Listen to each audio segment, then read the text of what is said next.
America Iran की जंग के बाद फौरी तौर पर अगर देखें तो पाक इंडिया की जंग भी जनाब छिड़ गई है बॉर्डर के ऊपर, और भारतीय फिजाइया के जंगी लड़ाका हथियारे उनका हमला लाइन ऑफ कंट्रोल पर इस वक्त सूरत हाल इंतहाई कशीदा है। ये पंजाब के करीब का बॉर्डर बनता है जहां पर सूरत हाल इस वक्त जंगी सूरत हाल पैदा हुई है। हॉस्पिटल्स में इमरजेंसी नाफिज हो गई है और सायरन बज उठे हैं।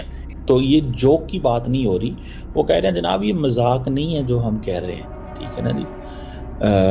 ये मजाक नहीं है जो हम कर रहे हैं या ये हो रहा है। इंडिया की जो इकॉनमी है वो कह रहे हैं जी बहुत बड़ी है, लेकिन इंडिया को इग्नोर करना बड़ा मुश्किल काम है और इन अगले 3-4 सालों में इंडिया एक इम्पोर्टेंट सोर्स होगा ग्लोबल ग्रोथ का। हमने जो अटैक किए थे वो बहुत लिमिटेड प्रिसीजन अटैक, 9 टारगेट थे आपके, वो अटैक्स हुए थे टेररिस्ट हाइड आउट पे। आप इसको मानना ही नहीं चाह रहे, आप कह रहे पाकिस्तान पे हमला है, पाकिस्तान पे हमला है, पाकिस्तान पे हमला है। ये आपकी जिद है, इसका कोई हमारे पास सोल्यूशन नहीं है, क्योंकि आपने नॉन स्टेट एक्टर्स को पाल रखे हैं। आप उनको अपना सेकेंड लाइन ऑफ डिफेंस की तरह deniability under the international law use करने के लिए आप उनको लॉन्च करते हो। ये जो शराड है ये अब नहीं चलेगा। इंडिया का हर एक बच्चा चाहता था कि आप पाकिस्तान की आर्मी का टेटुआ दबा दें और उनको बताएं कि ऐसी हरकतों के क्या कॉन्सिक्वेंसेस होते हैं। यार ये पाकिस्तानी हमेशा रोंदू क्यों बने रहते हैं यार? इनका रोना कभी खत्म ही नहीं होता यार। कभी अफगानिस्तान इनको रुला देता है, भारत तो इनको रुलाता ही रहता है, कभी अमेरिका इनको रुला देता है। अबे तो कर्म ही ऐसे क्यों करते हो? कर्म अच्छे करो तो फल अच्छा मिलेगा। चलिए देखते हैं, पाकिस्तानी मीडिया फिर जो है वो हड़कंप में है। भारत के बयानों से, भारत की पोस्चरिंग से कुछ ना कुछ तो होने वाला है गुरु, जरूर। तभी इनमें इतनी बौखलाहट मची हुई है, इतना हड़कंप मचा हुआ है। Let's see. Question is this, India का स्टांस चेंज नहीं हुआ है, मूडी का स्टांस चेंज नहीं हुआ है, nothing has changed. The only thing that we have to understand जब हम हिंदुस्तान, मूडी, शंकर और इन लोगों के पॉलिसी की बात कर रहे हैं is we can only exist if we are strong enough to defend ourselves. इसलिए हम ये वेपन सिस्टम्स को अक्वायर करते जाते हैं। कहने की बात सिर्फ ये है कि we have developed now a good system, both Shaheen, both Taimur, prevent, और जो भी हमें existential threat पोज करेगा उसको हम वापस एक थ्रेट पोज कर सकते हैं। से दूर क्यों होते हैं? कौन सी फॉरेन फंडिंग आ रही है?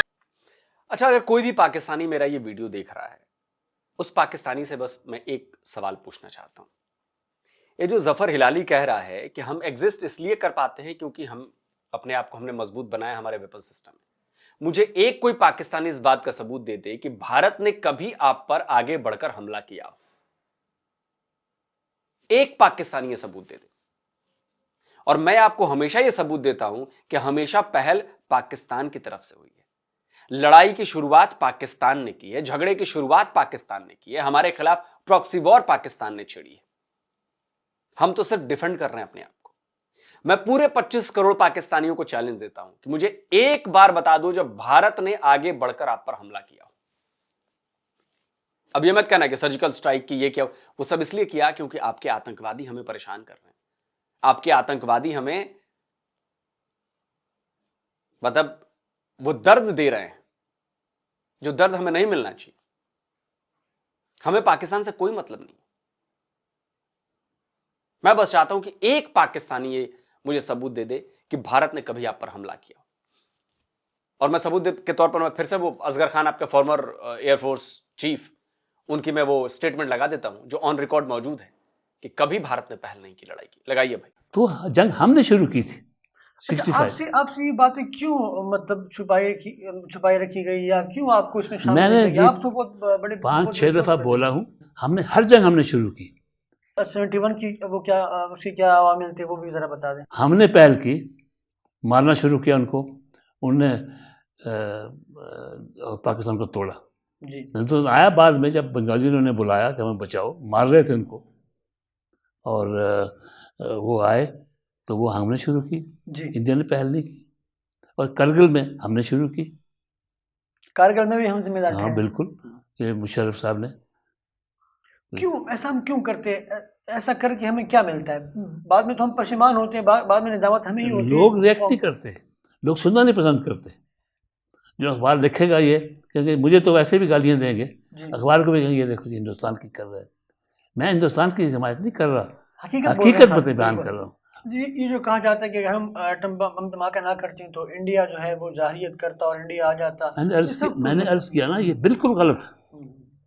60-65 बरस में उनने कोई हमला नहीं किया हम पे, हमने किया पहल। तो भाई जब भारत ने पहल ही नहीं की, कभी लड़ाई की, अगर भारत का कभी ये मन करता कि मैं पाकिस्तान पर हमला कर दूं, भारत की कभी ये सोच रहे कि मैं पाकिस्तान को तबाह कर दूंगा हमला करके, तो कभी ना कभी तो हमला किया होता ना भारत ने पाकिस्तान पर। लेकिन हर बार लड़ाई पाकिस्तान ने शुरू की। मतलब आपकी मंशा है हमें तबाह करने की, हम तो सिर्फ अपना डिफेंस कर रहे हैं। तो अगर आपकी मंशा नहीं हो हमारे ऊपर हमला करने की, तो हमें आपसे मतलब ही नहीं। अगर आप हमारे खिलाफ आतंकवादी नहीं भेजोगे ना, हमें कोई मतलब नहीं है पाकिस्तान से, कोई मतलब नहीं। इसलिए मैं फिर चैलेंज कर रहा हूं, एक कोई पाकिस्तानी बता दो, सबूत दे दो, जिसे पूरी दुनिया माने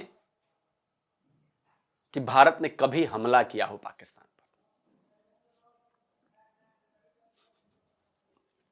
फंडिंग आ रही है, किस डिपार्टमेंट में फॉरेन फंडिंग ट्रेड नहीं लेके आ पा रहे अपने। अगर बातों से ट्रेड आती है, टेस्ला यहाँ पर आता है, इन्वेस्ट करता है। एक मिनट, ये जो बात सर नहीं, एक सेकंड, अगर बातें करने से ट्रेड आती है तो करो बातें। सिर्फ बातें करते हैं इंडिया, इसके अलावा कुछ नहीं है। उनका आईटी सेक्टर देखे, उनका मेडिकल सेक्टर देखे, उनका आईटी सेक्टर देखे। याहू में कौन का, किस मुल्क में रह रहे हैं, किस मुल्क में रह रहे हैं आप? गूगल का सीईओ कौन है? इंडिया किस मुल्क में रह रहे हैं? गूगल का सीईओ बड़ी, तो आप क्यों नहीं करते? आप गूगल का सीईओ नहीं बनते, आप क्यों नहीं बनते सीईओ? क्योंकि हम बातें नहीं करते। डॉक्टर अब्दुल किसी क्या किया? इनको बताए, उसकी 2800 रुपए पेंशन थी जब वो मरा है पाकिस्तान में हो। और अब्दुल सलाम जिसने उनका एटम बनाया, उन्होंने उसको सदर बना दिया था। सदर अब्दुल कलाम सर पाकिस्तान में हो यार, माने पाकिस्तान हमें क्या पाकिस्तान में रहो ना यार, पाकिस्तान में तो पाकिस्तान में रहो ना। पाकिस्तान में हम रह रहे हैं, क्यों इंडिया की तारीफ है? भाई तारीफ है यार, जो अच्छा कर रहा है उसकी तारीफ करनी बनती है। वो इन्हीं चीजों से तो निकल गए। एक मिनट सर, एक जानते इंडिया को, मैं नहीं जानता इंडिया को। मेरी बात, मेरे भाई, भारत का जो असर रसूख बांग्लादेश की अफवाज के अंदर था, उसका हमारे यहाँ लोगों को इदराक ही नहीं है। कोई बांग्लादेश का अफसर ब्रिगेडियर से ऊपर प्रमोट नहीं हो सकता था अगर उसकी आशीर्वाद और सपोर्ट भारतीय इस्टेब्लिशमेंट की जानिब से ना हो। ये वो हकीकत है जिससे हम पाकिस्तानी लोग जानते नहीं हैं। इतना डीप। मैं ये दावा करता हूं, पाकिस्तान में एक अफसर प्रमोट नहीं हो सकता जब तक अजित डोभाल ना कहें। आप ये बात मानेंगे? मतलब निहायत ही बेवकूफाना बात है। बांग्लादेश की आर्मी में ब्रिगेडियर से ऊपर कोई प्रमोट नहीं हो सकता। भाई हमें क्या मतलब है बांग्लादेश की आर्मी से? भाई आपने कभी देखा है कि हमारे तरफ से कहा गया हो कि भाई इसका सबूत क्या है? इसका सबूत क्या है? यह सिर्फ इसलिए है कि आप प्रोपेगेंडा फैला रहे हैं कि बांग्लादेशियों को और नफरत हो भारत से। एक कोई सबूत तो दे दीजिए कि फलाने ब्रिगेडियर को भारत की तरफ से हां मिली, तभी जाकर उसे लेफ्टिनेंट जनरल बनाया गया। बता तो दीजिए। कैसी बातें करते हैं यार आप लोग। इतना डीप असर रसूख था बांग्लादेश की अफवाज की आला क़यादत के ऊपर। अभी जिस तरह हादी साहब की शहादत हुई और एक और भी नौजवान लीडर की शहादत हुई जिसमें भारत के मुलविस होने के इल्जामात लगे हैं, तो आप समझती हैं कि मतलब जो लीडिंग वॉइस और फेस भारत के। ये देखिए, बांग्लादेश की पुलिस कह रही है कि हादी की हत्या पॉलिटिकल राइवरली के चक्कर में हुई, इसमें भारत का कोई रोल नहीं है। लेकिन पाकिस्तान में बैठा ये एक्सपर्ट जानबूझकर ये कह रहा है कि उसमें भारत पर इल्जाम लगे हैं। आप मुझे ऑफिशियल स्टेटमेंट दिखाइए बांग्लादेश की कि उसने भारत से कहा, जो उनकी इन्वेस्टिगेशन हुई उसकी रिपोर्ट दिखाइए कि उसमें कहा गया कि भारत ने हमला कराया, भारत ने मारा हादी को। हादी का भाई, बड़ा भाई, वो तो कह रहा है कि यूनुस ने मरवाया। जो उसका हत्यारा था वो दुबई में बैठा हुआ है जिस पर आरोप लगा। एक और हत्यारा पकड़ा है, उन्होंने उधर ही पकड़ा, वो उसका इंडिया से कोई ताल्लुक नहीं है। लेकिन प्रोपेगेंडा करना है पाकिस्तानियों को। हम भी बैठे हैं प्रोपेगेंडा तोड़ने के लिए, करते रहो, तुम्हें जलील करते रहेंगे हम, तुम्हें एक्सपोज करते रहेंगे, छोड़ेंगे नहीं हम तुम्हें, चाहे इसके लिए कुछ भी हो जाए। ये नहीं हो सकता कि तुम लोग पाकिस्तान में बैठकर अपने स्टूडियो में आकर ज्ञान देके चले जाओ, ये फालतू की बातें करके चले जाओ, कोई तुम्हारा क्रॉस चेक नहीं होगा, कोई तुम्हें काउंटर नहीं करेगा। किया जाएगा, भारत का बच्चा बच्चा तुम्हें काउंटर करेगा। दिखाओ पाकिस्तानियों नामुरादों कि कहां बांग्लादेश की रिपोर्ट आई है कि हादी की हत्या भारत की वजह से हुई है, दिखाओ मुझे। के खिलाफ है बांग्लादेश की सियासत में, उसका इस वक्त शहीद किया जाना एक हुस्न इत्तेफाक तो नहीं है। तो डेफिनेटली ये भारत की इंटेलिजेंस एजेंसी, और ये इनकी बड़ी पुरानी तारीख है टारगेटेड किलिंग की, असैसिनेशंस की, और मुमकिन है कि वो उसमें दूसरी तरफ अगर इसका देखें तो वो भारत के खिलाफ भी एक तरह से जा रहा है। भारत को उसका एज सच तो कोई, या on the face of it कोई फायदा तो नहीं नजर आ रहा। I will come back to this, हम थोड़ा सा डाइग्रेस कर जाएंगे। मुझे कि अगर मैं सिर्फ अफगानिस्तान तक महदूद करूं तो इंडिया अब जो है वो इस सिचुएशन का फायदा उठाना चाह रहा है, और इवन जो एक अफगानिस्तान में जो तालिबान रजीम है वो भी इंडिया के करीब होने जा रहा है। लेकिन यह है कि वो पाकिस्तान के बगैर उनके आपस में ताल्लुकात ठीक नहीं होता, यानी कि उनको वो फायदा नहीं हो सकता, इवन वो तिजारत नहीं कर सकते। जो भी ट्रांजिट रूट भी उन्होंने इस्तेमाल करना है तो वो वाया पाकिस्तान जाएगा।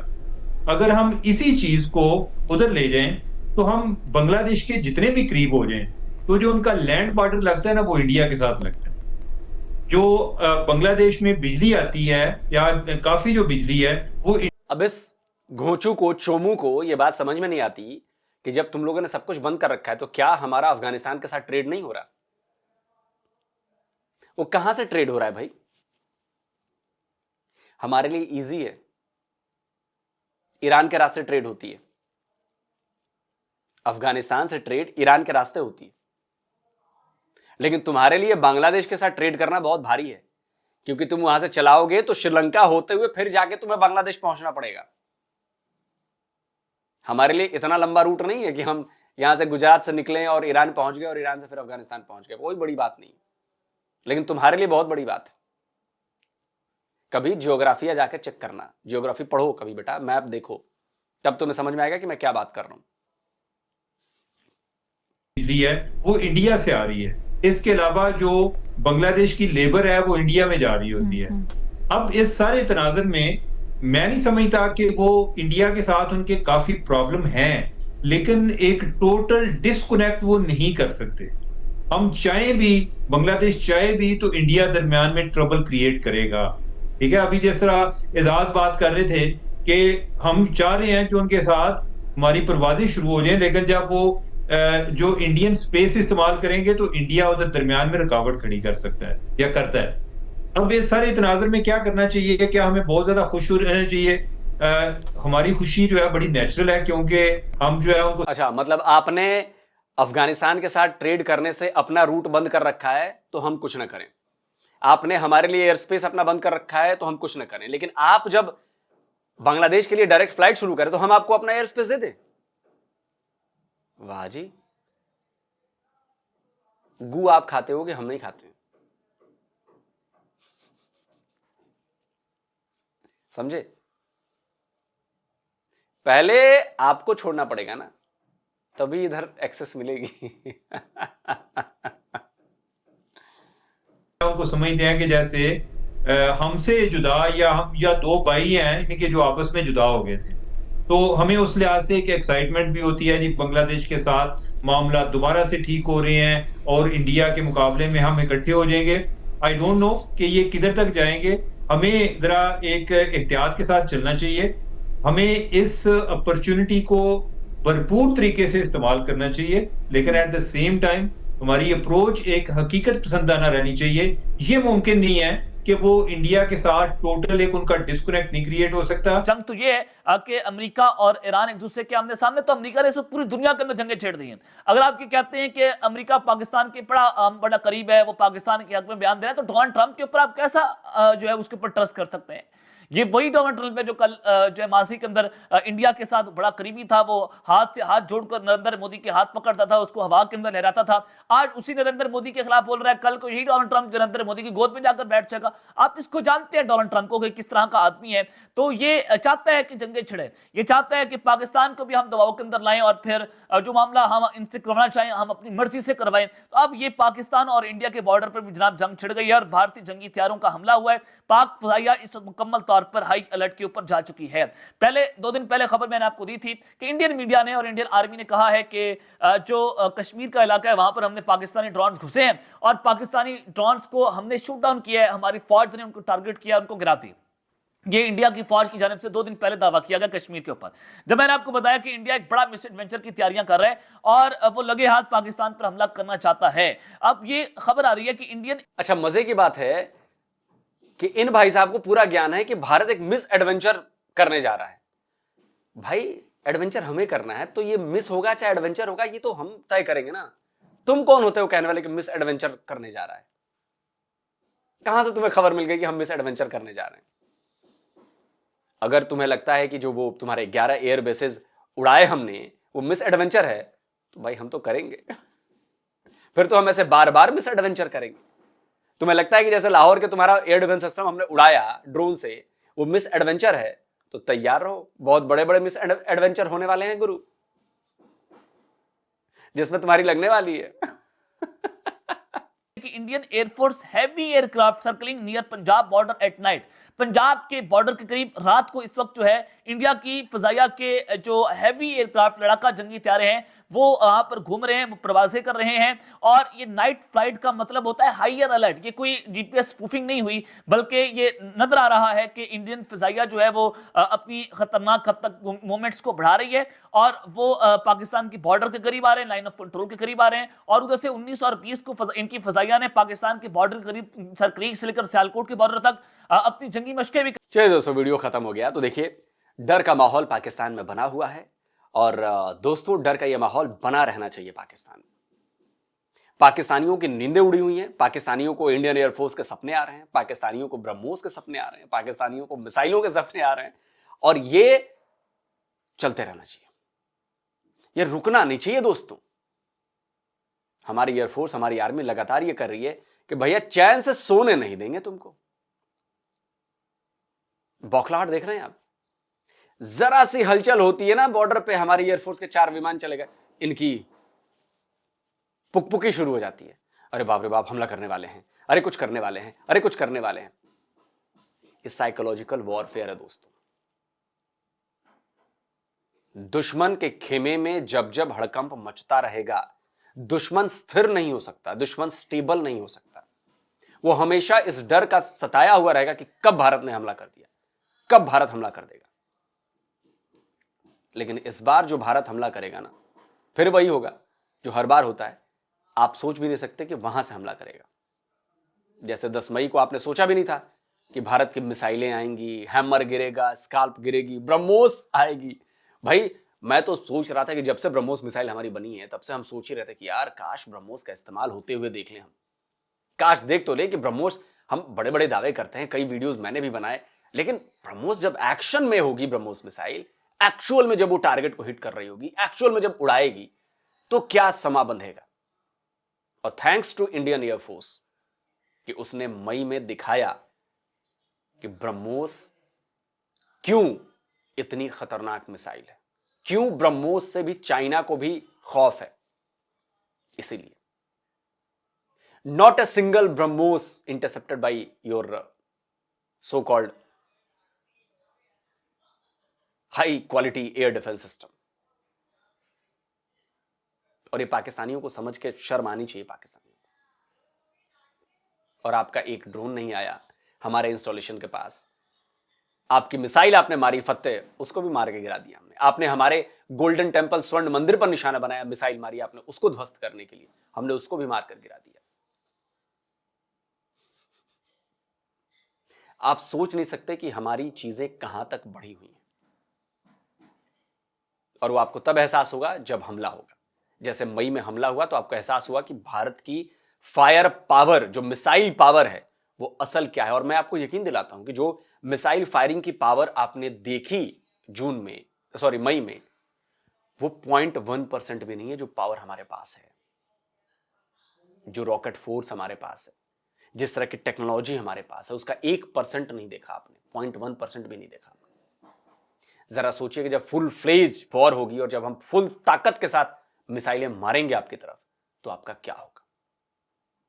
दोस्तों आप क्या कहते हैं, कमेंट करिए, राय दीजिए। जल्द मिलता हूं एक और नए वीडियो के साथ। नमस्कार, जय हिंद।